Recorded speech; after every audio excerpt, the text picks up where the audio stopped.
নমস্কাৰ শুভাকাংক্ষীসকল আজি আকৌ এটি ভিডিও লৈ আহিছো আপোনালোকৰ ওচৰলৈ আৰু আজিৰ ভিডিওটো হল আমাৰ ধাতু আৰু প্ৰতিপাদিক সম্বন্ধীয় কি বুলি কলো আমি ধাতু আৰু প্ৰতিপাদিক সম্বন্ধীয় আমাৰ অসমীয়া ভাষাত বিভিন্ন শব্দৰ প্ৰয়োজন হয় আৰু বাক্য গঠন কৰিবলৈ আমাৰ বিভিন্ন শব্দ প্ৰকৰণৰ প্ৰয়োজন হয় তেনেকৈ আমাৰ শব্দ প্ৰকৰণৰ ভিতৰত আমাৰ বিভিন্ন শব্দ বা পদৰ ভিতৰত ধাতু আৰু প্ৰতিপাদিক আহে এতিয়া তেনেকৈ ধাতু আৰু প্ৰতিপাদিকনো কি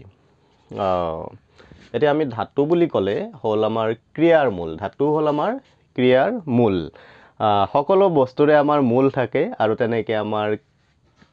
ক্ৰিয়াৰো মূল আছে আৰু ক্ৰিয়াৰ মূল ধৰক যেনেকৈ আমাৰ গছ এজোপা তাৰ মূল তেনেকৈ আমাৰ ক্ৰিয়াৰ মূল আছে ক্ৰিয়াৰ মূল হল আমাৰ ধাতু আমাৰ এজোপা বৃক্ষৰ মূল যিদৰে আমাৰ থাকে শিপা আৰু তেনেকৈ আমাৰ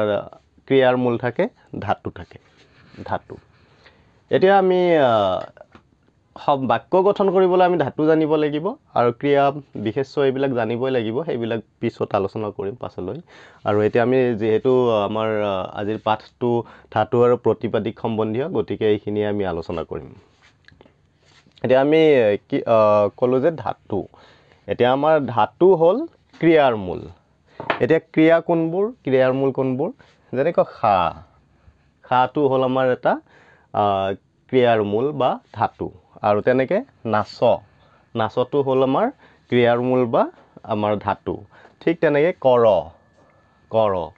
তাৰপিছত আৰু তেনেকৈ আৰু বিভিন্ন আছে আমাৰ বাপা এইবিলাক বিভিন্ন আমাৰ ক্ৰিয়াৰ মূলবিলাকে হল আমাৰ ধাতু এতিয়া এই যে আমাৰ ধাতুবিলাক আছে ইয়াতে আমাৰ বিভক্তি প্ৰত্যয় লগ লাগি আমি বেলেগ গঠনৰ সৃষ্টি হয় আৰু সেইটো আমি কৰোঁ কেনেকৈ বাক্যৰ প্ৰয়োজন অনুসাৰে বাক্যত কেনেকৈ প্ৰয়োগ কৰিব লাগে আমাৰ সেই অনুপাতে বিভক্তি বা প্ৰত্যয় যোগ হয় যেনেকৈ আমি খাটো আমাৰ কি হ'ব এই যে এই খাত আমাৰ ওক প্ৰত্যয় লাগিছে আৰু আমাৰ কি হৈছে ইয়াত খাওক হৈছে তেনেকৈ আমাৰ কৰ ধাতু লৈছোঁ কৰটো লৈছোঁ উতে প্ৰত্যয় লাগিছে আৰু কৰোতে হৈছে আৰু নাচ ধাতু লৈছোঁ আমি নাচ লৈছোঁ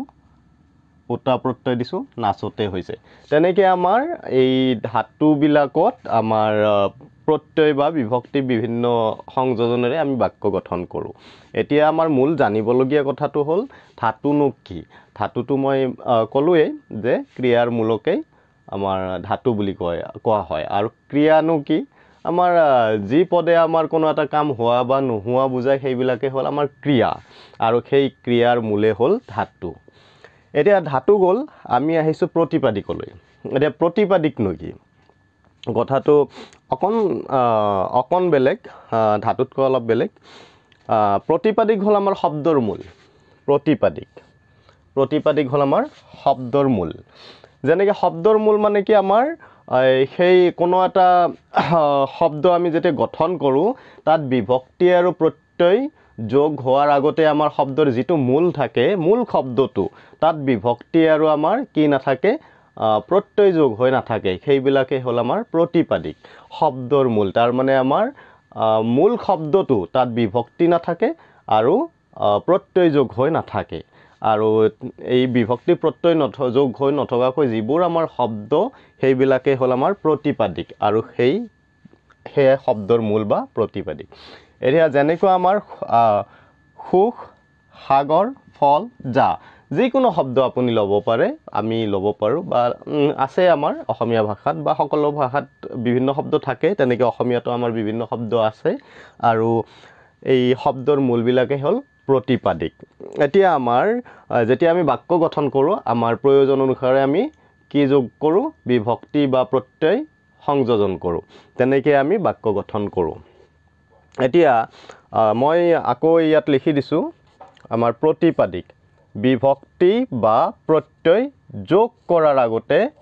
কৰাৰ আগৰ শব্দৰ ৰূপ সেয়াই হ'ল প্ৰতিপাদিক সকলোবোৰ শব্দ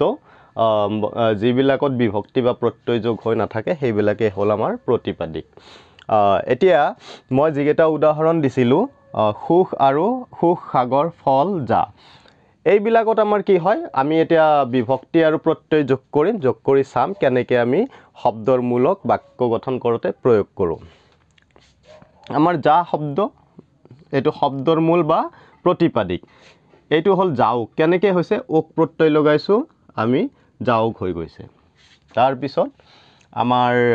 ফল শব্দটো লৈছোঁ ইয়াত আমাৰ কি লাগিছে ৰ লাগিছে মানে ষষ্ঠী বিভক্তি কি লাগিছে ষষ্ঠী বিভক্তি যেনে ফলৰ ৰস খাই ভাল পাওঁ এইটো হ'ল আমাৰ ফল আমাৰ মূল শব্দ বা প্ৰতিপাদিকটোৰ লগত আমি ষষ্ঠী বিভক্তি লগাইছোঁ তেতিয়া ফলৰ হৈ গৈছে আৰু আমি কেনেকৈ বাক্যত প্ৰয়োগ কৰোঁ সেইটো মই অলপ আগত ক'লোঁ যে মই ফলৰ ৰস খাই ভাল পাওঁ তেনেকৈ ফল বুলি কওঁতে মই ফল ৰস খাই ভাল পাওঁ বুলি নকয় তাত আমাৰ ৰ লাগিব মানে ষষ্ঠী বিভক্তি লাগিব তেনেকৈ তেওঁ যাওক বা তেওঁ যা বুলি নকওঁ আমি তেওঁ যাওক তেনেকৈ বা আপুনি যাওক তেনেকৈ ঠিক তেনেকৈ আমাৰ সাগৰ সাগৰ শব্দটো লৈছোঁ আমি সাগৰ সাগৰত আমাৰ কি লাগিছে ত বিভক্তি ত লাগিছে এইটো হ'ল সপ্তমী বিভক্তি ত লাগিছে দন্ত ত এইটো হ'ল আমাৰ সপ্তমী বিভক্তি সপ্তমী যেনেকৈ সাগৰত অক্টোপাছ থাকে গতিকে আমাৰ সাগৰ শব্দটোত বা সাগৰ প্ৰতিপাদিক বা শব্দৰ সাগৰ হ'ল প্ৰতিপাদিক বা শব্দৰ মূল আৰু তাতে বিভক্তি লাগিছে সাগৰ হ'ল আমাৰ প্ৰতিপাদিক বা শব্দৰ মূল আৰু তাত লাগিছে সপ্তমী বিভক্তি সাগৰত এতিয়া আমি যদি বাক্য গঠন কৰোঁ সাগৰত অক্টোপাছ আছে তেনেকৈ আমি সাগৰ ল'লোঁ সুখ সুখ শব্দটো লৈছোঁ এটা সুখ সুখ হ'ল আমি সুখেৰে মই সুখেৰে আছোঁ এতিয়া ইয়াত লাগিছে তৃতীয় বিভক্তি সুখ শব্দটোত